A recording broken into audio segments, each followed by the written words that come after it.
भारतीय विज्ञान PG college के द्वारा संचालित ऑनलाइन क्लासेज में मैं गिरिराज सिंघानिया आप सभी छात्र छात्राओं का अभिनंदन करता हूँ। जैसा कि आपको पता है, botany second year plant physiology and biochemistry paper third, paper second, unit fourth चल रही है, जिसमें हमने प्लांट हार्मोन जो हमारे टॉपिक चल रहे हैं उसमें से हमने प्लांट हार्मोन में ऑक्सिन हार्मोन, इसी प्रकार साइटोकाइनिन, जिब्रेलिन, इन हार्मोनों की डिस्कवरी, इसी प्रकार बायोसिंथेसिस और फिजियोलॉजिकल इफेक्ट हमने पढ़े। आज हमारा टॉपिक इथाइलिन हार्मोन है, जो कि एक महत्वपूर्ण हार्मोन माना जाता है। साइंटिस्ट आर्गेने ने इसको डिस्कवर किया था, इसके बारे में बताया, और जो कि एक नेचुरल गैसीय हार्मोन है, एक प्राकृतिक गैसीय हार्मोन के नाम से जाना जाता है। इसके बारे में हम आज स्टडी करेंगे कि इथाइलिन हार्मोन की डिस्कवरी क्या है, बायोसिंथेसिस क्या है, उसका फिजियोलॉजिकल इफेक्ट क्या है, ये सारी चीज़ें हम आज पढ़ने जा रहे हैं। इसमें हम बात कर रहे थे इथाइलिन हार्मोन की। इथाइलिन हार्मोन जो कि एक नेचुरल गैसीय हार्मोन होता है, प्राकृतिक गैसीय हार्मोन के नाम से जाना जाता है, क्योंकि ये प्राकृतिक रूप से पौधे में संश्लेषित किए जाते हैं। दूसरी चीज़, यहाँ पर फलों को पकाने के लिए इसको काम में लिया जाता है। इसका जो मेन इम्पोर्टेंट यूज है, कई बार कॉम्पिटिशन एग्जाम वगैरह है, इसी प्रकार अगर यूनिवर्सिटी एग्जाम है उसमें वन वर्ड टाइप के क्वेश्चन जो आते हैं, उसमें ये पूछा जाता है कि फलों को पकाने के लिए कौन सा हार्मोन काम में लिया जाता है, तो उसका नाम है इथाइलिन हार्मोन। अगर डिस्कवरी ऑफ इथाइलिन की बात करें हम लोग, इसकी खोज के बारे में बात करें, तो इसकी खोज का श्रेय जो है वो आर्गेने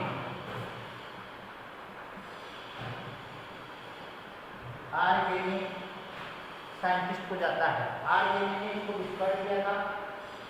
दूसरी चीज, ये पौधों में संश्लेषित होते हैं और गैसीय हार्मोन होते हैं, जो फलों के परिपक्वन में भूमिका निभाते हैं। इसके बाद में आगे चले, इसमें डिस्ट्रीब्यूशन, इसका वितरण जो होता है, वितरण के हिसाब से इसको देखें हम लोग, तो इसके बाद में इसके वितरण एवं स्थानांतरण की बात करें, वितरण एवं स्थानांतरण, ट्रांसपोर्ट और डिस्ट्रीब्यूशन, इसकी हम बात करें तो देखिए, सबसे पहले आपको ध्यान रखना है, कुछ वर्गीय जो पादप होते हैं, कुछ वर्गीय पादपों में इसका संश्लेषण होता है।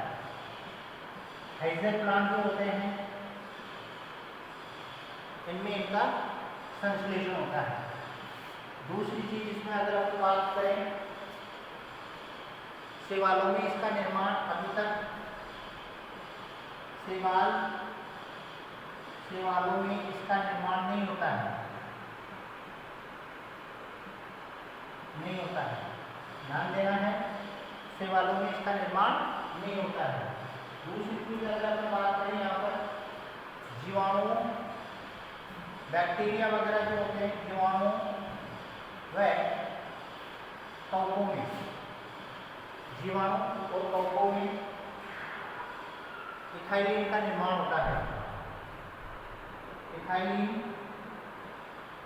का निर्माण होता है, ध्यान ध्यान देना है चीज को कि जीवाणुओं में व कवकों में इथाइलिन का निर्माण होता है। कुछ वर्गीय जो पादप होते हैं उनमें भी इसका संश्लेषण होता है। इसी प्रकार शैवालों में भी इसका निर्माण होता है। इसके बाद में अगर हम बात करें कि प्रोसिस है, पत्तियां है, पुष्प है, इनमें इनका संश्लेषण होता है और फलों को पकाने में भी ये मेन इंपॉर्टेंट हार्मोन होता है। तो ध्यान रखोगे आप, प्रोसिस, मूल, लीव्स, पत्तियां वगैरह में इसका संश्लेषण होता है। मतलब synthesis of the apical part of plants. सीधी सी बात है, इसमें रूट आ गई, शूट आ गई, आपकी लीव्स वगैरह, पत्तियां वगैरह आ गई, इसमें सभी में इनका सिंथेसाइज होता है, सिंथेसिस होता है। सबसे पहले इसमें दूसरी चीज अपन ध्यान दें आगे कि ऐसा माना जा रहा है IAA, इंडोल एसिटिक एसिड, इसके संश्लेषण को प्रेरित करने वाला हार्मोन है। ध्यान रखोगे, इंडोल एसिटिक एसिड जो होता है वो इथाइलिन के संश्लेषण को प्रेरित करता है। इथाइलिन के संश्लेषण, सिंथेसिस ऑफ इथाइलिन के IAA indole acetic acid ethylene के संश्लेषण को प्रेरित करने वाला हार्मोन होता है। दूसरा, इसमें आपको ध्यान रखना है कि इसका जो डिस्ट्रीब्यूशन होता है, जो वितरण होता है, आपको ध्यान देना है क्योंकि मेन इंपॉर्टेंट चीज़ें आपके सामने चल रही है। बहुत अच्छी चीज़ें हैं। इथाइलिन हार्मोन से रिलेटेड आपने 12th क्लास में भी पढ़ा होगा, जो oxygen gibberellin cytokinin plant hormone है, टॉपिक है। और इसके बाद में यहाँ पर जो सेकेंड ईयर की बुक है, प्लांट फिजियोलॉजी एंड बायोकेमिस्ट्री, जो कि मेन इंपॉर्टेंट प्लांट फिजियोलॉजी का एक पेपर है, इसमें आपको पता होना चाहिए कि इथाइलिन हार्मोन, जो प्लांट हार्मोन जो होते हैं उसमें इथाइलिन है, इंपॉर्टेंट हार्मोन है। दूसरी चीज़, इसमें इसका जो डिस्ट्रीब्यूशन होता है, जो वितरण होता है, वो विसरण विधि के द्वारा होता है।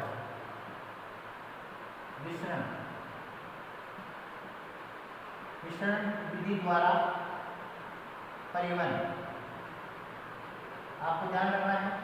और इंट्रासेलुलर जो स्पेस होते हैं सेल्स में, यानी कि जो सेल्स के बीच में अंतःकोशिकीय स्थान होते हैं, उनमें विसरण विधि द्वारा डिफ्यूजन, यानी कि विसरण विधि के द्वारा इसका जो है परिवहन होता है, ट्रांसपोर्ट होने का काम जो है वो विसरण विधि के द्वारा होता है। तो ये चीज़ें आपको ध्यान रखनी है कि क्या क्या होता है। तो डिस्ट्रीब्यूशन, वितरण में और स्थानांतरण में, दोनों में आपको ये चीज़ें मैंने बता दी है कि कुछ वर्गीय पादपों में इसका संश्लेषण होता है। जो हाइजर प्लांट्स होते हैं उनके एपिकल पार्ट्स जो होते हैं, सूट एपिकल है, रूट एपिकल है, लीव्स एपिकल है, ठीक है। इसके बाद फ्लावर है ना, इनमें सारी चीज़ों में इनका संश्लेषण होता है। शैवालों में इसका निर्माण नहीं होता है। फंजाई जो होती है इसमें इसका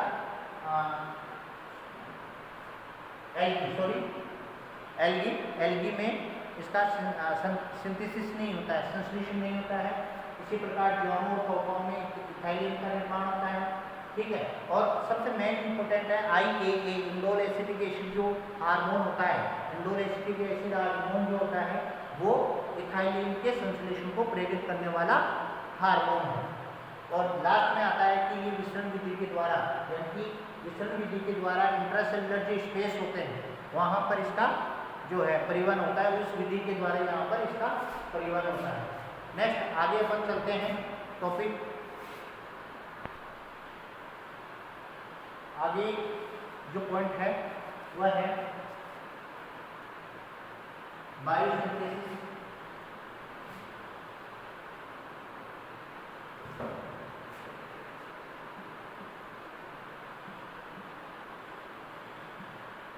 biosynthesis of ethylene, biosynthesis of ethylene, ये हमारा पॉइंट है।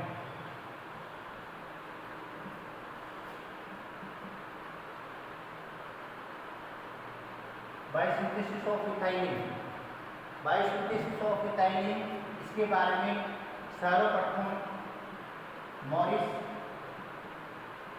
व सहयोगी कोवर्कर्स जो थे, सहयोगियों ने इसकी पुष्टि की।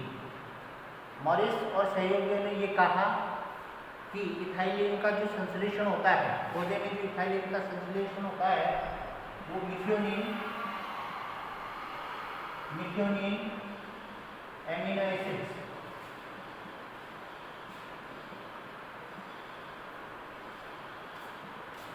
मिथ्योनिन एमिनो अम्ल के द्वारा होता है, जो कि हम पढ़ रहे थे कि मॉरिस और सहयोगियों ने ये बताया कि जो मिथ्योनिन होता है उस एमिनो एसिड्स के द्वारा इथाइलिन का निर्माण होता है। ठीक है, इसमें जो प्रोसेस होता है, इसमें आपको क्या ध्यान रखना है, दो चीज़ों का आपको विशेष ध्यान रखना है। फर्स्ट तो ये है कि यहाँ पर एटीपी, एक तो ऊर्जा की आवश्यकता होती है, मतलब ऊर्जा जो है वो मेन इंपॉर्टेंट है, एटीपी एडिनोसिन ट्राइफॉस्फेट, और दूसरा ऑक्सीजन, ऑक्सीजन यानी कि O2 भी यहाँ पर जरूरी है। अगर O2 नहीं होगी तो इथाइलिन का बायोसिंथेसिस या जैव संश्लेषण नहीं हो पाएगा। तो इथाइलिन के सिंथेसिस के लिए O2 मेन इंपॉर्टेंट है। दूसरी चीज, दो चीज़ें आपको यहाँ पर ध्यान रखनी है। तीसरी चीज़, यहाँ पर जो होता है मिथ्योनिन का जो जो सल्फर अणु है उसका जो संरक्षण होता है वो एक चक्रीय पथ में होता है, एक चक्रीय रूप में होता है, यानी कि यहाँ एक साइकिल बनती है। अब वो संरक्षण कैसे होगा वो हम देखते हैं। देखो यहाँ पर CH3, CH2, CH2, CH, ऊपर की तरफ NH3, अमोनिया और C, ये हमारे पास है। आपको ध्यान रखना है methionine, clear, methionine amino acid है, मिथ्योनिन या मिथ्योनाइन बोल सकते हैं इसको, मिथ्योनाइन, ये मिथ्योनाइन है। अब मिथ्योनाइन में यहाँ पर क्या हो गया, सल्फर मॉलिक्यूल, सल्फर का अणु है। अब यहाँ सल्फर का जो अणु है, इस सल्फर का अणु के जो संरक्षण होता है वो कैसे होगा, एक चक्रीय रूप में होता है। देखो यहाँ पर क्या होता है, फर्स्ट बात एटीपी यूज, अभी मैंने आपको बताया था कि यहाँ पर एटीपी काम में आती है। जब एटीपी का यूज होता है तो आपको भी पता है कि एडीपी प्लस आईपी, यानी कि एडिनोसिन डाइफॉस्फेट, और आईपी का मतलब होता है इनऑर्गेनिक फॉस्फेट का निर्माण होता है। तो यहाँ पर क्या हो गया, एटीपी यूज हो रही है, क्लियर। दूसरी चीज यहाँ पर जो CH3, राइबोज, एडेनिन, और यहाँ पर S, इसी प्रकार यहाँ पर CH2, CH, कार्बोक्सिलिक एसिड, यानी कि कार्बोक्सिलिक जो है वो यहाँ पर जुड़ रहा है। अब इसमें हमको क्या ध्यान रखना है, यहाँ H जुड़ गया है, यहाँ पर क्या था C, क्लियर, ये आपको विशेष ध्यान देना है। और NH3 है, अमोनिया है, ठीक है। इसके बाद में आपको क्या ध्यान रखना है, यहाँ क्या बन गया S, एडिनोसिन मिथ्योनिन, जिसको अपन शॉर्ट में क्या कह सकते हैं, SAM, यानी कि S एडिनोसिन मिथ्योनिन जो होता है उसमें राइबोज एडेनिन कन्वर्ट होगा या पाया जाता है, सीधी सी बात है। राइबोज एडेनिन प्रेजेंट होता है किसमें, SAM, यानी कि यहाँ पर S एडिनोसिन मिथ्योनिन बनता है। एक चीज तो ये अपने को ध्यान रखनी है। दूसरी चीज यहाँ पर ये डायरेक्ट किसमें कन्वर्ट हो रहा है, amino cyclopropane, amino cyclopropane main important point है यहाँ पर। क्यों है? क्योंकि यही आगे चलकर इथाइलिन का निर्माण करता है। तो आपके सामने ये CH2 डबल बॉन्ड CH2 यानी कि इथाइलिन का निर्माण हुआ। यहाँ इथाइलिन हमने लिख दिया, ठीक है। तो एमिनोसाइक्लोप्रोपेन, एमिनोसाइक्लोप्रोपेन हो गया। अब यहाँ आपको ध्यान देना है, एस एडिनोसिन मिथ्योनिन से क्या बन गया? एमिनोसाइक्लोप्रोपेन। अब यहाँ इधर अपन इस साइड चलते हैं, क्या बना है? CH3S राइबोज एडिनो, यानी कि एस मिथाइल थायो एडिनोसिन। ये आपके सामने प्रोडक्ट एस एडिनोसिन मिथ्योनिन से बना है। तो दो चीजें आप ध्यान रखो, एक तो एस एडिनोसिन मिथ्योनिन से डायरेक्ट क्या बन गया? एमिनोसाइक्लोप्रोपेन। एक आपका इधर बन गया एस मिथाइल थायो एडिनोसिन। ये डायरेक्ट किस में कन्वर्ट हो रहा है? एस मिथाइल थायो राइबोज, ध्यान रखना, राइबोज में कन्वर्ट हो रहा है। तो यहाँ पर CH3S राइबोज, यह आपको ध्यान देना है, ठीक है। एक चीज आपको यहाँ पर क्या ध्यान देना है कि राइबोज आ रहा है तो आपको नीचे भी राइबोज बताना है, यानी कि CH3S और फिर आ जाएगा आपका राइबोज। अब देखो यहाँ CH3S राइबोज 1 फास्फेट और फिर लास्ट में क्या बन जाएगा? कीटो मिथाइल ब्यूटीरिक एसिड। ध्यान देना है, कीटो मिथाइल ब्यूटीरिक एसिड और इससे लास्ट में फिर क्या बन जाएगा? मिथ्योनाइन। तो यहाँ पर क्या हो रहा है कि जो सल्फर है एस, यहाँ पर जो सल्फर है वो मेन इंपोर्टेंट है, ध्यान रखोगे आप। सल्फर जो है, सल्फर का जो संरक्षण है वो एक चक्रीय रूप में हो रहा है यहाँ। तो यहाँ पर हमारे को ध्यान रखना है कि जैसे इथाइलिन का निर्माण होता है, इथाइलिन का निर्माण होता है, फिर आगे प्रोडक्ट चलते हैं और ये चक्रीय रूप में इथाइलिन बढ़ता जाता है और सल्फर का भी संरक्षण होता रहता है। तो ये है बायोसिंथेसिस ऑफ इथाइलिन। नेक्स्ट आगे कौन चलता है? ये बायोसिंथेसिस हुआ। आगे हम चलें,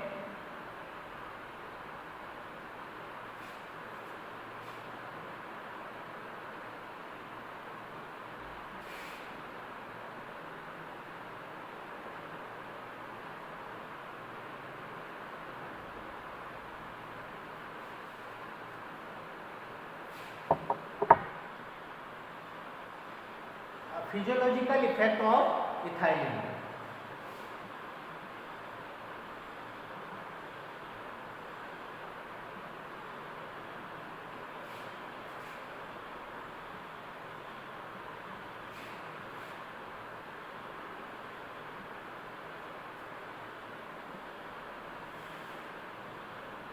बायोसिंथेसिस कंप्लीट होने के बाद में फिजियोलॉजिकल इफेक्ट हम पढ़ेंगे, कार्य की प्रभाव जिसे हम बोलते हैं, जिसमें कार्य की प्रभाव के बारे में पढ़ेंगे।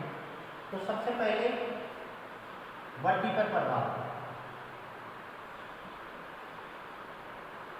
वर्दी पर प्रभाव, ये पॉइंट। वर्दी पर प्रभाव कैसे होता है देखते हैं। ये पौधों में वर्दी को क्या करते हैं, देखो यहाँ ये लंबाई जो होती है पौधे की, उस लंबाई को प्रभावित करते हैं, यानी कि यहाँ पर लंबाई को संदमित करते हैं, लंबाई को ये रोकते हैं। और यहाँ जो चौड़ाई होती है, यानी कि हम ये कह सकते हैं कि मोटाई, लंबाई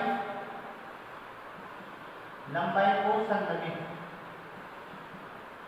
रोकने का काम, पौधे में लंबाई को रोकने का काम, परंतु यहाँ ये मोटाई को प्रेरित करते हैं, मोटाई को प्रेरित करते हैं। दो चीजें आपको ध्यान यहाँ देनी है। पहली चीज क्या है, प्रहोप और मूल की वृद्धि को संदमित करते हैं, यानी कि लंबाई को ये संदमित करते हैं। दूसरी चीज ये क्या करते हैं, प्रहोप और मूल की मोटाई को प्रेरित करते हैं। दो चीजें यहाँ पर क्लियर हो गई है। एक तो चीज क्लियर हो गई कि वर्दी पर प्रभाव इथाइलिन का क्या होता है कि ये लंबाई को रोकते हैं या लंबाई को संदमित करते हैं या वर्दी को ये संदमित करते हैं, और ये जो मूल प्रोह उनकी मोटाई को प्रेरित करता है। तो एक तो पॉइंट हमारा ये हो गया वर्दी पर प्रभाव। दूसरा अगर पॉइंट अपन देखें पुष्पन पर प्रभाव, फ्लोरिंग जो होती है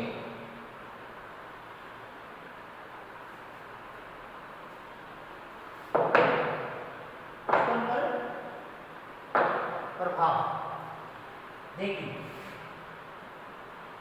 पुष्पन पर प्रभाव,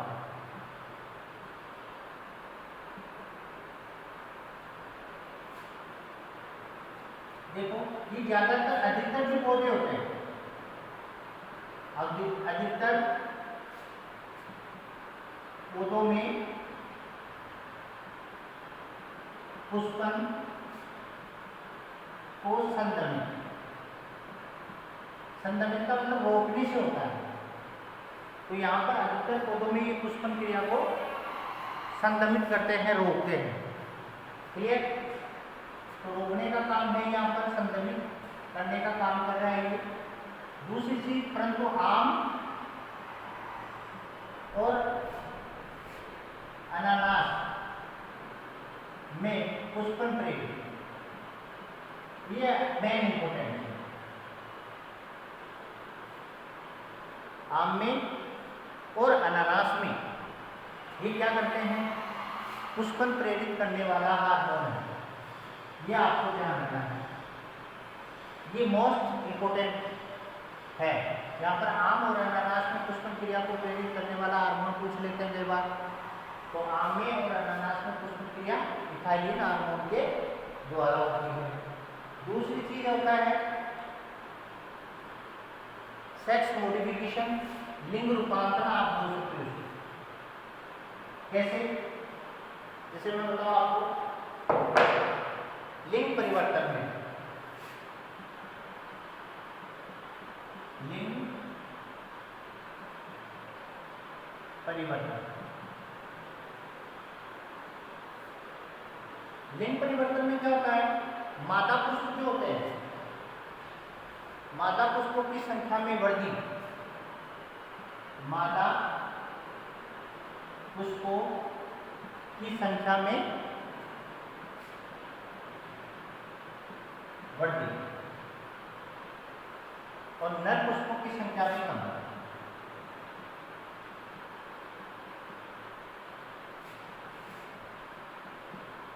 कम। दो चीज आपको ध्यान रखना है।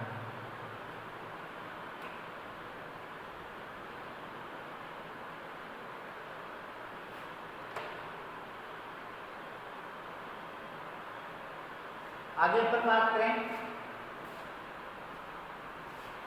वेलर।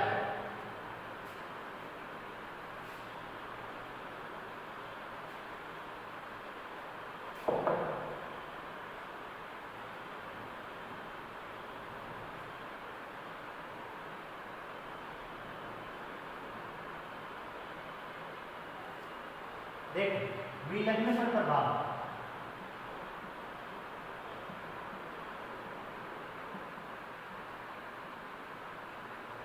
अलग करना, विगलन हम कह सकते हैं। विगलन से मतलब क्या होता है, अलग करने से, या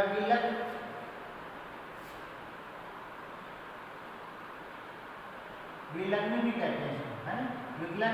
विगलन नहीं बोल सकते उसको आप,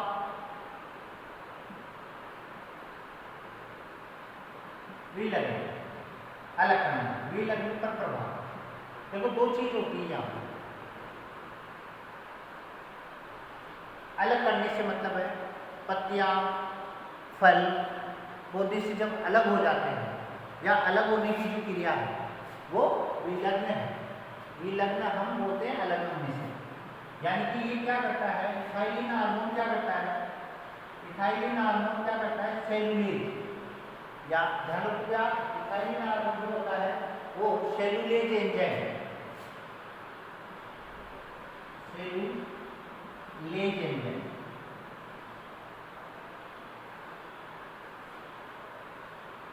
यानी कि विलग्न पर प्रभाव से मतलब है कि इथाइलिन का जब अपन किसी पौधे पर प्रयोग करेंगे तो विलग्न की क्रिया जो हो जाती है वो तेज हो जाती है।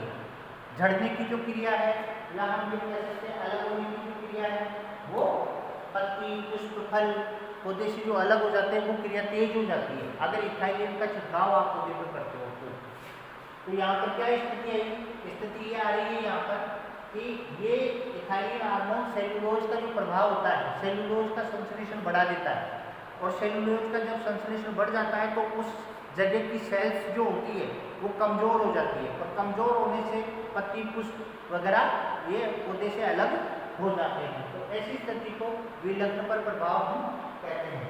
आगे है फलों को पकाने में, ये चीज भी आपको मैंने बता दी है। वैसे ये सबसे मेन इंपोर्टेंट है फलों को पकाने में या परिपक्व करने में। फलों को पकाने में तो फलों के पकाने में आपको क्या करना है, जो कि आपको पता है कि गैसीय आवरण होता है और ये वहाँ क्या करते हैं इथाइलिन के प्रभाव से जो है फलों को पकाने में या फलों को पकाने के लिए भी हम इथाइलिन का प्रयोग करते हैं। आगे अपन बात करें, ठीक है, तो फलों को पकाने के लिए हम क्या करते हैं इथाइलिन का प्रयोग करते हैं। ठीक है, आगे बात करें हम जीर्णता। जीर्णता में मैंने बताया दिया था उपापचयी क्रियाएं कमजोर हो जाती है, उपापचयी क्रियाएं कमजोर हो जाती है तो फिर लास्ट में क्या हो जाता है जीर्णता हो जाती है। तो यहाँ पर क्या होगा, जैसे ही इथाइलिन का हम इसके ऊपर पौधे के ऊपर छिड़काव करेंगे इथाइलिन के प्रभाव में से तो उपापचयी क्रियाएं क्या हो जाएगी कम हो जाएगी और जीर्णता शीघ्र प्रेरित होगी। या आपको ध्यान रखना, तो जीर्णता प्रेरित करने वाला हार्मोन इथाइलिन हार्मोन है। ये इसके फिजियोलॉजिकल इफेक्ट हो गए। इस प्रकार हमारा जो ये इथाइलिन वाला पॉइंट है, इथाइलिन वाला जो पॉइंट है वो हमारा कंप्लीट होता है। आगे अपना जो नेक्स्ट पॉइंट चलता है वो ABA एब्सिसिक एसिड, जो कि मेन इंपोर्टेंट है। आगे चलता है वो पॉइंट, बात कर रहे हैं एब्सिसिक एसिड, जो कि प्राकृतिक रूप से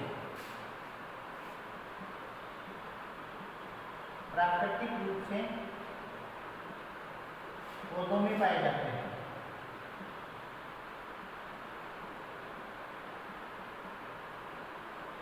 ये आपको एब्सिसिक एसिड की अगर बात कर रहे हैं तो प्राकृतिक रूप से पौधों में पाए जाते हैं। दूसरा वृद्धि नियंत्रक, वृद्धि को रोकने वाले वृद्धि नियंत्रक हार्मोन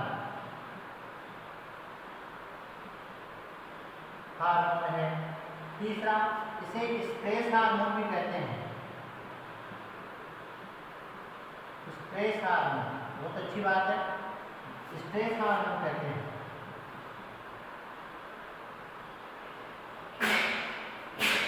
स्ट्रेस हार्मोन जो कि आपको पता है कि स्ट्रेस हार्मोन यानी कि प्रतिकूल वातावरणीय परिस्थितियों में पौधे को सामना करने में सहायता करता है। ध्यान रखना, स्ट्रेस हार्मोन इसलिए इसको बोलते हैं कि प्रतिकूल वातावरणीय परिस्थितियों में पौधे को सामना करने के लिए तैयार करता है। उसे स्ट्रेस हार्मोन या तनावग्रस्त हार्मोन भी हम कहते हैं। तो ध्यान रखोगे, प्रतिकूल परिस्थितियों में पौधे को सुरक्षा या हम ये कह सकते हैं प्रतिकूल परिस्थितियों का सामना करने के लिए, प्रतिकूल परिस्थितियों को सामना करने के लिए ये स्ट्रेस हार्मोन सबसे इम्पोर्टेंट हार्मोन होता है। यही चीज़ हो गई। इसके बाद में अगर हम बात करें कि पॉन्स और एडिकोट, एक तो पॉन्स व एडिकोट, पॉन्स और एडिकोट जो थे कपास के पौधे की पुष्प कलिकाओं से, कपास के पौधे की पुष्प कलिकाओं से एक पदार्थ आइसोलेट किया, पृथक किया, उसे एब्सिन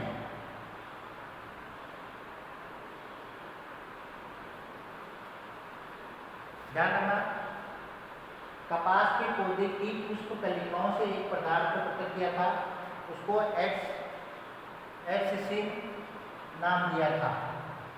कॉन्स व डिफॉल्ट। दूसरा है, ये जो है पत्तियों का विलग्न करता है, पत्तियों का विलग्न करता है। ध्यान रखना इस चीज का, ठीक है। पौधों की पत्तियों का विलग्न करता है एब्सिसिन, यह आपको ध्यान रखना है, पत्तियों का विलग्न करने में। दूसरी चीज इसमें आगे बात करें, वेरिंग साइंटिस्ट ने काष्ठीय पौधों की पत्तियों से, साइंटिस्ट का नाम है वेरिंग, काष्ठीय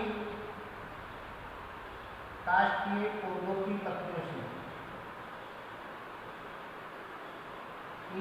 से अलग किया, ये निकाला, एक ही बात है। वेरिंग ने काष्ठीय पौधों की पत्तियों से इसको निकाला, जो क्या करता है, उसका क्या नाम था, डोरमीन, यह आपको ध्यान रखना है। वेरिंग साइंटिस्टों के नाम कॉन्स व मेडिकोट्स, कपास के पौधे की पुष्प कलिकाओं से एक पदार्थ पृथक किया, उसका नाम बताई दिया। ये क्या कर रहा है, पत्तियों का विलग्न करता है, ध्यान रखोगे आप इस चीज का। दूसरा, वेरिंग ने काष्ठीय पौधों की पत्तियों से एक पदार्थ अलग किया, उसको हमने क्या कह दिया, डोरमीन, ठीक है। एब्सिसिन और डोरमीन। तो आगे हम बात करें,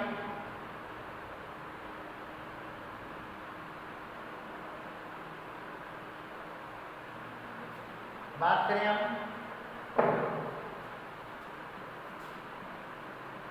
एब्सिसिन व डोरमीन एक ही पदार्थ है,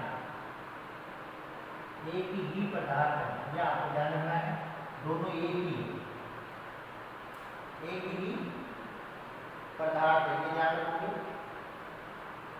और इनका नाम क्या रखा, एब्सिसिक एसिड, यह आपको ध्यान रखना। तो एब्सिसिन और डोरमीन, ये जो दोनों हैं, दोनों ही क्या है, एबीए है, यानी कि हम कह सकते हैं कि ये दोनों ही एबीए एब्सिसिक एसिड हार्मोन है, जो कि एक वृद्धि नियंत्रण हार्मोन के नाम से जाना जाता है। नेक्स्ट अगर अपन आगे बात करें, देखिए वितरण एवं स्थानांतरण, दो चीजें हम पढ़ेंगे एबीए।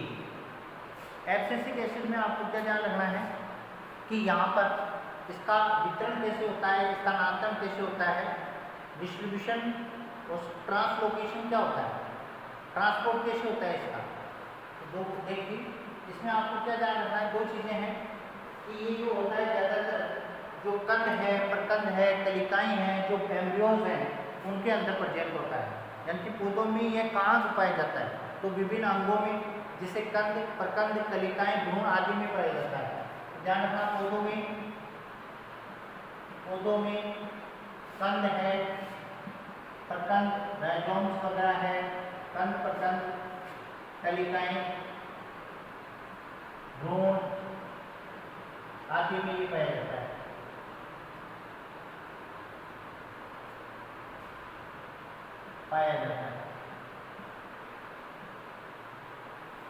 जीवाणु में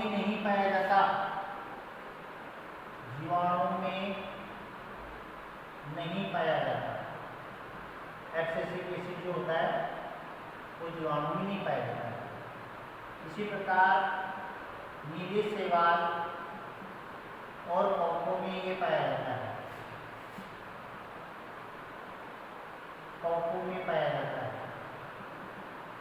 ठीक है। और मेन इंपोर्टेंट क्या चीज है, इसका जो स्थानांतरण होता है, वितरण जो होता है, जाइलम व फ्लोएम द्वारा होता है। एंटी एब्सिसिक एसिड का पौधे में वितरण जो होता है वो आपको ध्यान रखना है जाइलम और फ्लोएम के द्वारा है, जो कि एज ए वेस्कुलर टिश्यू के नाम से जाने जाते हैं।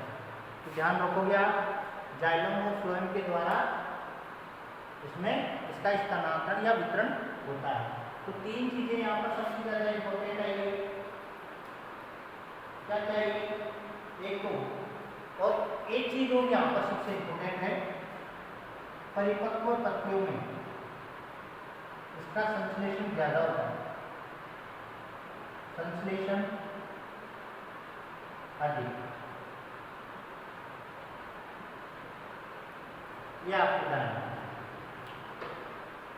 यानी कि ये 1, 2, 3 और 4 और 5 पॉइंट सबसे ज्यादा इंपॉर्टेंट है यहाँ भाई। सबसे पहले तो अगर जैसे ज्यादातर पूछा जाता है तो ये सबसे ज्यादा संश्लेषण इसका कहाँ होता है?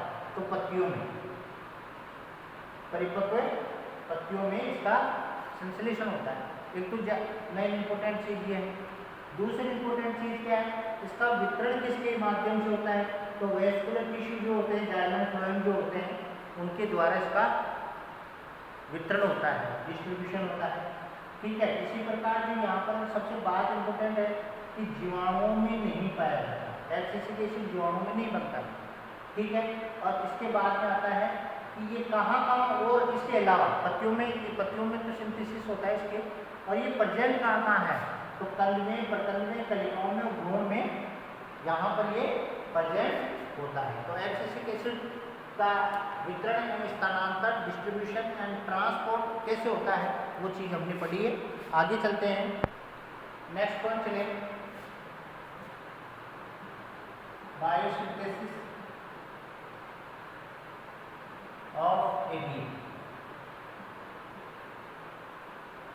जैव संश्लेषण, एब्सिसिक एसिड का जैव संश्लेषण। तो देखो, जैव संश्लेषण में आपको ध्यान रखना है कि इसका जैव संश्लेषण बिल्कुल जिब्रेलिन के समान ही। तो ये कई बार पूछ लेते हैं भाई किसके समान है? तो जिब्रेलिन के समान है।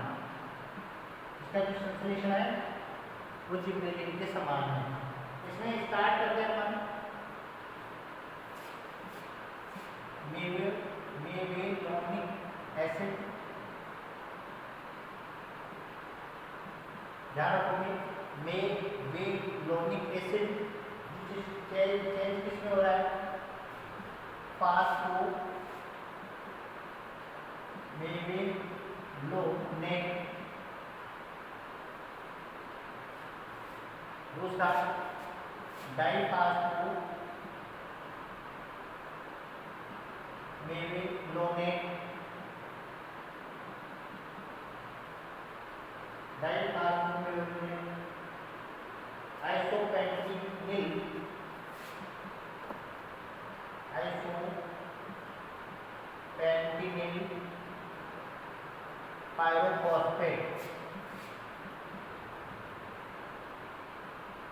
पायरोफॉस्फेट, ठीक है। इसके बाद में फर्नेसिल,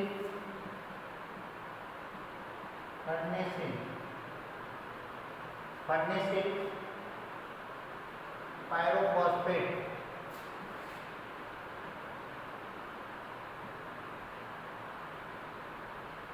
और लास्ट में आपका बन गया एबी, एब्सिसिक एसिड।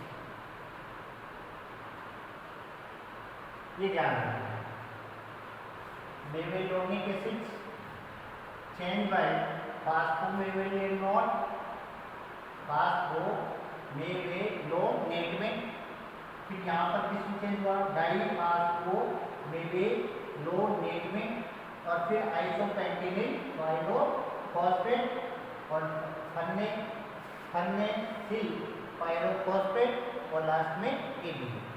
ये आपको ध्यान है। प्रोडक्ट मतलब किससे क्या बन रहा है वो यहाँ पर सबसे इम्पोर्टेंट चीज है भाई। यहाँ पर सबसे इम्पोर्टेंट क्या चीज बन रहा है? तो फर्नेसिल अपन ये कह सकते हैं कि पायरोफॉस्फेट, जो फर्नेसिल पायरोफॉस्फेट है, ये सबसे इम्पोर्टेंट पॉइंट है, क्योंकि ये मध्यस्थ यौगिक है। याद रखोगे आप, APA का मध्यस्थ यौगिक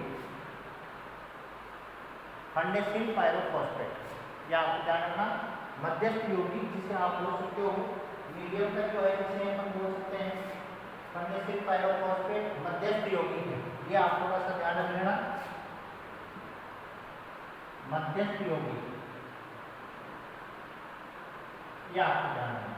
तो यहाँ पर सबसे चीज़ें जो इम्पोर्टेंट चीज़ें आई है, वो इम्पोर्टेंट चीज़ें यही आई है कि एक तो इसका जो सिंथेसिस होता है, बायोसिंथेसिस ऑफ ABA है, उसमें इसका जो सिंथेसिस होता है वो बिल्कुल कैसा होता है कि जैसे जिब्रेलिन का सिंथेसिस हमने पढ़ा था, जिब्रेलिन का जैसे निर्माण अपन ने पढ़ा था, वैसे ही इसमें भी इसका सिंथेसिस ऐसे ही होता है, सेम टू सेम यही है। अब इसमें क्या क्या चीज़ें आई हैं वो आपको ध्यान रखना है, कौन सा प्रोडक्ट और मध्यस्थ यौगिक का आप इसे ध्यान रखना है। इसमें मध्यस्थ यौगिक क्या है वो आप थोड़ा सा इसमें देख लेना। तो मध्यस्थ यौगिक जो है आपका यहाँ पर फंडेसिल पायरोफॉस्फेट, ये थोड़ा आप ध्यान देना है इस चीज़ पर। और ये प्रोडक्ट आपको पढ़नी है मेवेलोनिक एसिड्स, फॉस्फो, फास्फो, मेवेलोनेट, डाइफास्फो, मेवेलोनेट और आइसोपेंटिल, पेंटिनेट पायरोफॉस्फेट और फंडेसिल पायरोफॉस्फेट, तो लास्ट में AB। यह आपका बायोसिंथेसिस ऑफ ABA हो गया है। अब बात करेंगे अपन फिजियोलॉजिकल इफेक्ट ऑफ ABA।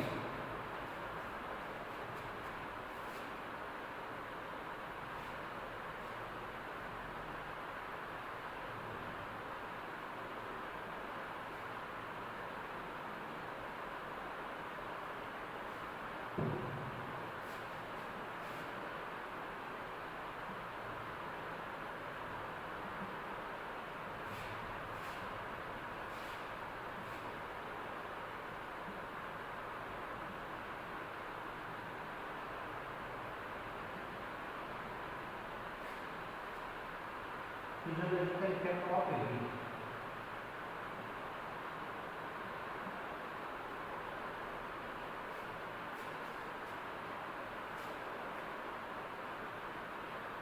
देखते हैं, यहाँ से स्टार्ट कर देते हैं इसको, वीडियो को निकालिए।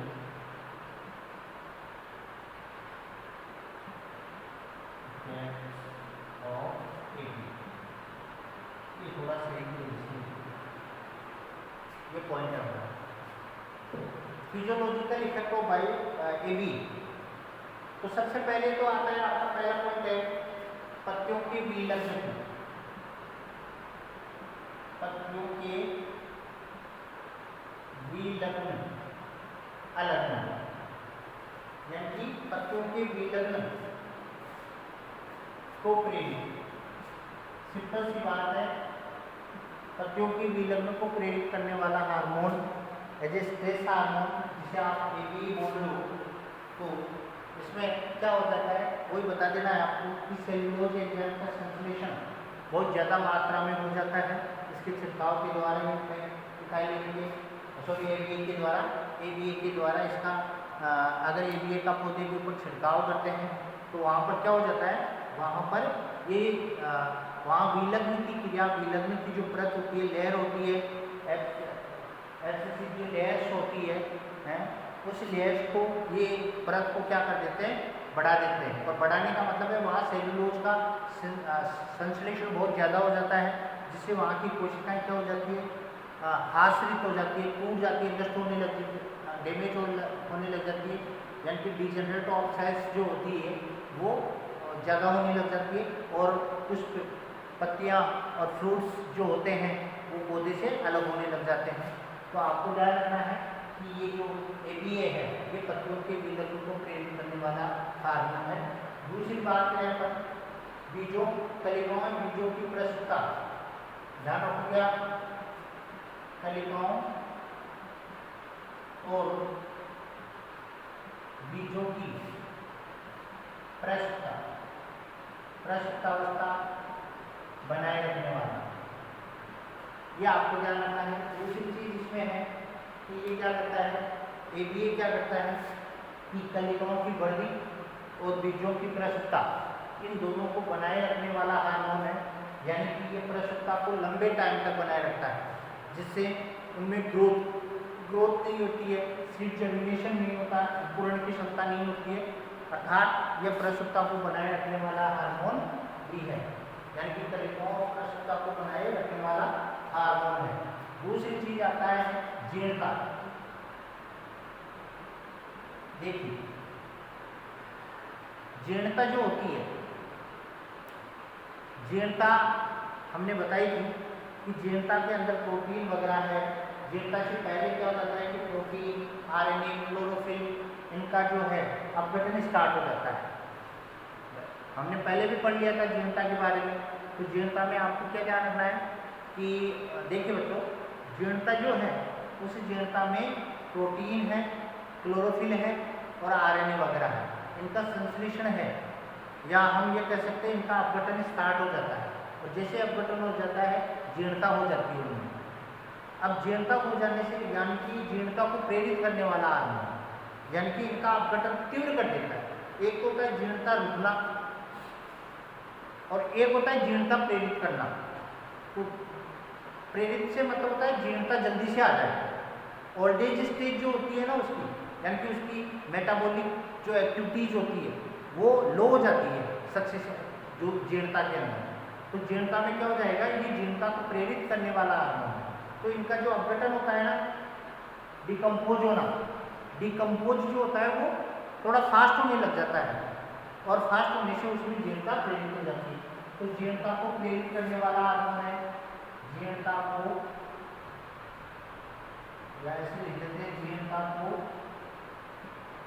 प्रेरित करने वाला हार्मोन, जीर्णता को प्रेरित करने वाला हार्मोन एक ये है। आगे क्या करें, कोशिका विभाजन एवं कोशिका परिवर्तन। कोशिका विभाजन, सेल डिवीजन व कोशिका परिवर्तन।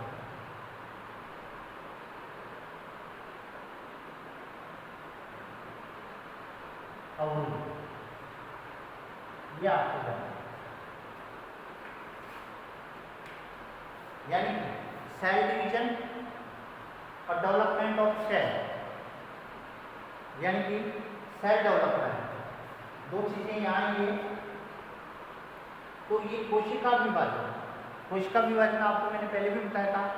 सेल डिवीजन जो होता है वो सेल डिवीजन में क्या होता है कि सेल मल्टीपल या मल्टी सेलुलर टाइप्स हो जाती है, बहुकोशिकीय होती है, यानी कि मल्टीपल होता है उसमें, यानी कि एक कोशिका से दो कोशिका, 2 से 4, 8, 16, 32, 64 ऐसे मल्टीपल सेल्स होती जाती है, या सेल्स ऑफ मल्टीपल होती है सेल डिवीजन। अब सेल डिवीजन में क्या होता है, ये सेल डिवीजन को रोकेगा। तो सेल डिवीजन रोकने से ऑटोमेटिकली प्लांट की ग्रोथ कम हो जाएगी, क्योंकि अगर सेल डिवीजन नहीं होगा, सेल्स नहीं बनेगी, और सेल्स नहीं बनेगी तो प्लांट की ग्रोथ नहीं हो पाएगी। अब एक चीज़ तो ये है, और सेल डेवलपमेंट यानी कि विकास, सेल का विकास होना। सेल विकास में या सेल डेवलपमेंट में हम क्या पढ़ सकते हैं, जो सेल ऑर्गन्स होते हैं, इसी प्रकार साइटोप्लाज्म वगैरह होते हैं, मैट्रिक्स वगैरह जो होते हैं, उनका डेवलपमेंट नहीं हो पाता है।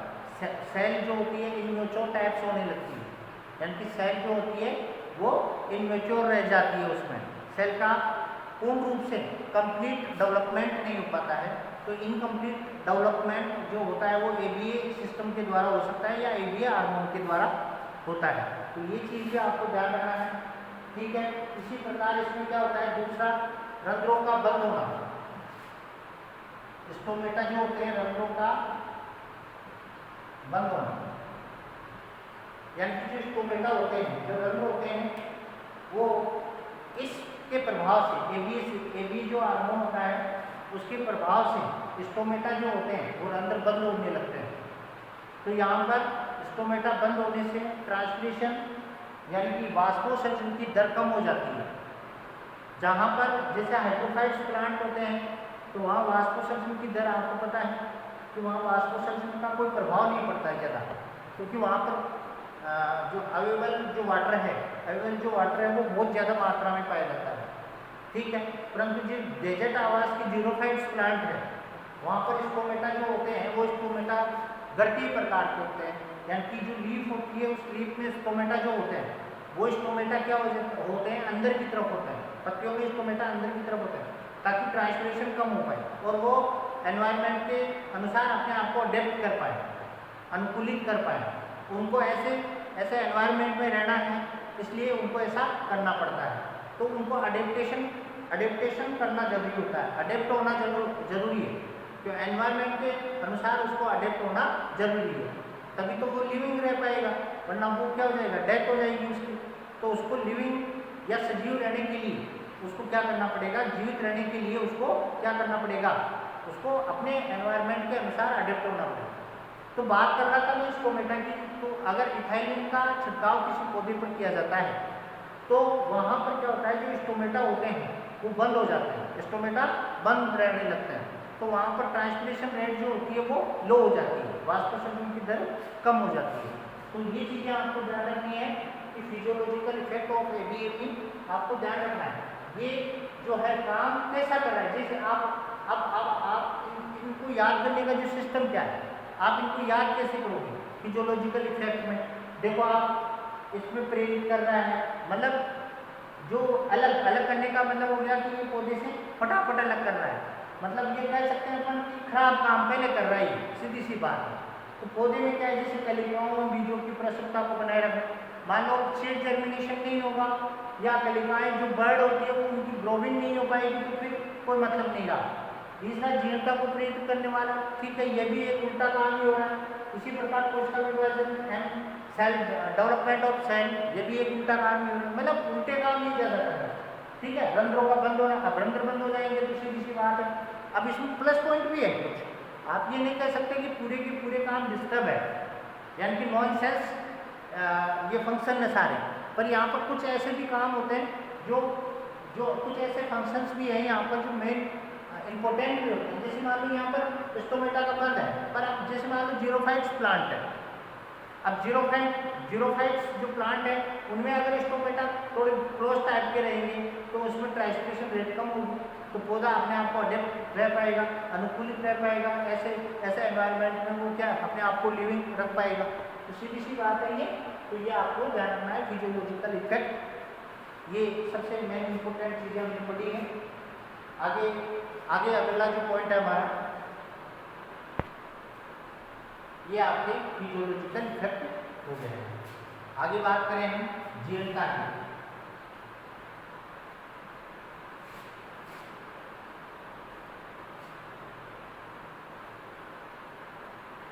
देखिए जीर्णता, ये आपका पॉइंट, आगे का नेक्स्ट पॉइंट। जीर्णता में आपको क्या बताना है कि किसी जीव की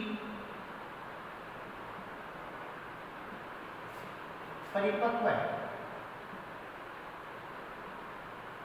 अवस्था से लेकर मृत्यु तक, उसकी डेथ होगी तब तक का समय या काल क्या कहलाएगा, जीर्णता। क्लियर? जीर्णता में क्या हो जाता है, प्रोटीन है, क्लोरोफिल है, आरएनए वगैरह है, अपघटन स्टार्ट हो जाता है प्रारंभ। क्लियर? डिकम्पोज होने लग जाते हैं, प्रोटीन, क्लोरोफिल, आरएनए वगैरह डिकम्पोज होने लग जाते हैं, ठीक है ना। फर्स्ट चीज तो ये है। दूसरी चीज जीर्णता के अंदर हमारा क्या ध्यान रखना है, जीव कमजोर होना है, जीव कमजोर होने लगता है। क्लियर? जीव क्या हो जाता है, कमजोर होने लगता है।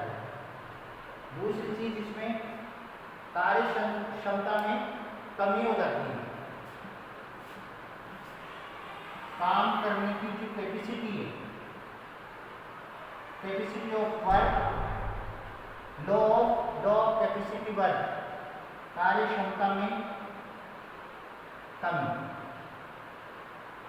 दूसरी चीज उपापचय की है, मेटाबॉलिक जो रेट होती है, दर कम, लो ऑफ मेटाबॉलिक रेट्स जो है वो लो हो जाती है, और शुष्क भार ड्राई वेट शुष्क भार में कमी, या शुष्क भार जो होता है शुष्क भार में जो हो जाती है वो कमी आ जाती है। तो लियोपोल्ड एक साइंटिस्ट था, लियोपोल्ड, उसने 3 प्रकार से इसको डिवाइड किया था। तो देखते हैं कौन कौन सा। ये तो आपने देख लिया है कि जीर्णता में क्या क्या होता है।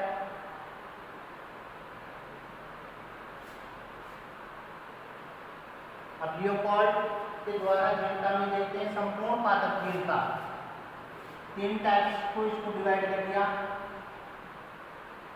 संपूर्ण पादप जीर्णता 3 भागों में बांटा है। तो फर्स्ट पार्ट आता है लियोपोल्ड के द्वारा 3 भागों में जीर्णता को डिवाइड कर दिया। संपूर्ण पादप जीर्णता यानी कि इसमें क्या होता है, ये 1 वर्षीय पादपों में होता है। पहली चीज तो 1 वर्षीय पादप, 1 वर्षीय पादपों में आपको ध्यान रखना है कि चना है, टमाटर है, गेहूं है, इनमें ऐसा होता है। गेहूं एग्जाम्पल, गेहूं है, चना है, मटर है, इसमें क्या होता है कि कंप्लीट पादप सूखकर पीला हो जाता है और उसकी मृत्यु हो जाती है, और वो क्या होगी, पीला हो जाता है, उससे हम क्या बोल रहे हैं, जीर्णता। तो 1 वर्षीय पादप जो होते हैं, 1 वर्षीय पादप जो होते हैं वो फल बनने के पश्चात, यानी कि जैसे गेहूं, चना, मटर है, इसमें जैसे ही फल बन जाएगा, फल बनने के पश्चात संपूर्ण पादप जो हो जाएगा वो क्या हो जाएगा, पीला हो जाएगा, उसे हम जीर्णता कहते हैं। दूसरा आता है एक संपूर्ण पादप जीर्णता, दूसरा आता है प्रोजीर्णता। प्रोजीर्णता से मतलब क्या है, प्रोजीर्णता का मतलब होता है एपिकल जो पार्ट होते हैं पौधे के, एपिकल पार्ट जो होते हैं वही नष्ट होते हैं, भूमिगत भाग नष्ट नहीं होते। यह आपको ध्यान रखना है, जो एपिकल पार्ट्स होते हैं, एपिकल पार्ट्स जो होते हैं वही नष्ट होते हैं। और जैसे कि इसमें example alpha alpha, alpha alpha जो पादप है, ये आपको ध्यान रखना है, बहुवर्षीय पादप की बात हो रही है। तो यहाँ पर क्या होता है, बहुवर्षीय पादपों में क्या होता है कि उनके एपिकल एरियल पार्ट होते हैं वही डिजनरेट नष्ट होते हैं, जो अंडरग्राउंड पार्ट होते हैं वो डिजनरेट नहीं होते हैं, यानी कि नष्ट नहीं होते हैं। और जैसे ही अनुकूल अडेप्टिव जो एनवायरनमेंट होगा, अडेप्टिव जो कंडीशन आएगी, उसमें ये अंकुरित होकर नया पौधा बना लेते हैं। तो ये प्रोजीर्णता होगी। इसके बाद में अगर हम बात करें पर्णपाती जीर्णता, तो आपको ध्यान रखना है पर्णपाती जीर्णता। पर्णपाती जीर्णता से मतलब क्या है कि जैसे पतझड़ वगैरह के टाइम पर पत्तियां जो झड़ जाती है, फिर वापस जो अनुकूल वातावरण आता है तो उसके अंदर अनुकूल ऋतुएं जब आ जाती है तो उसमें फिर नई पत्तियां स्टार्ट हो जाती हैं। तो इसको हम पर्णपाती जीर्णता के नाम से जानते हैं। दूसरा आपको ध्यान रखना है एबीए और इथाइलिन, ये 2 चीज़ आप ध्यान रख लेना। इथाइलिन और एबीए एब्सिसिक एसिड, इनके द्वारा जीर्णता को नियंत्रित किया जाता है, ये आपको ध्यान रखना है। तो कई बार पूछ लेते हैं कि जीर्णता को नियंत्रित करने वाला हार्मोन कौन से हैं, तो एब्सिसिक एसिड और इथाइलिन, ये दोनों ही जीर्णता को नियंत्रित करने वाले हार्मोन हैं। तो ये आपको ध्यान रखना है। जीर्णता लियोपोल्ड के अनुसार जीर्णता कितने प्रकार की होती है, 1 वर्षीय, प्रोजीर्णता, पर्णपाती जीर्णता, ये सारी चीज़ें आप ध्यान से पढ़ना है इन चीज़ों को। और आज की क्लास हमारी जो है यही एंड होती है। आगे वाली जो नेक्स्ट क्लास है उसमें आगे के अपन जैसे उसमें फोटोप्रिडिज्म दीप्तिकालिकता के बारे में पढ़ेंगे, ठीक है। इसके बाद में वर्नेलाइजेशन है। ये 2 पॉइंट और हमारे यहाँ इस यूनिट में रह रहे हैं अभी। उसके बाद में जस्ट आगे वाली जो यूनिट चलेगी उसमें आगे के आपके क्वेश्चन, आगे की जो पार्ट है वो पढ़ाए जाएंगे। तो आर.के. विज्ञान पीजी कॉलेज के द्वारा संचालित ऑनलाइन क्लासेज में आपने रेगुलर आपको स्टडी करनी है और रेगुलर आपको सब्सक्राइब करना है इसको, और आगे इनको जो है आर के विद्यापति कॉलेज के द्वारा ये जो ऑनलाइन क्लासेज है ये बच्चों की हित के लिए चालू की जा रही है, ताकि बच्चे ऑनलाइन घर पे बैठ के इन क्लास स्टडी कर पाएंगे, ताकि वो आगे जो है अच्छी उनकी तैयारी हो पाए। तो आगे की हम क्लासें आगे जो है नेक्स्ट क्लास में आगे पढ़ेंगे क्या क्या टॉपिक है। आज के लिए इतना ही काफ़ी है। मैं गिरिराज सिंघाटे आप सभी छात्र छात्राओं का अभिनंदन करता हूँ। जय श्री कृष्णा, जय श्री राम।